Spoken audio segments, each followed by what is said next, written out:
শীতকালে সরিষা শাক এবং পালং শাক পাওয়া যায় প্রচুর পরিমাণে। তার মধ্যেও একটি শাক হচ্ছে বতুয়া শাক। এই শাকের কথা না বললেই নয়। এই শাক অনেকেই চিনে থাকবেন। কারণ শীতকালে এটি আ প্রচুর পরিমাণে পাওয়া যায়। আর বতুয়া শাকের পুষ্টিগুণের কথা বলে শেষ করা যাবে না। বতুয়া শাককে বলা হয় শীতকালীন সুপারফুড।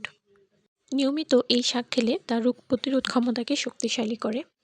এই শাকে থাকে ভিটামিন, ফাইবার, ক্যালসিয়াম, পটাশিয়াম এবং ম্যাগনেসিয়ামের মতো কার্যকরী উপাদান।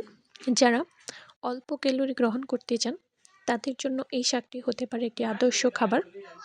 বথুয়া শাক খেলে তা আমাদের শরীরকে ডিটক্সিফাই করতে সাহায্য করে। এর মধ্যে থাকা বিভিন্ন উপকারী উপাদান আমাদের রক্ত বিশুদ্ধকরণের কাজ করে, যে কারণে শরীরটা সুস্থ থাকে এবং শরীর বিভিন্ন ত্বক ও উজ্জ্বল থাকে। তাই ত্বক উজ্জ্বলের জন্য বথুয়া শাক খাওয়া খুবই উপকারী।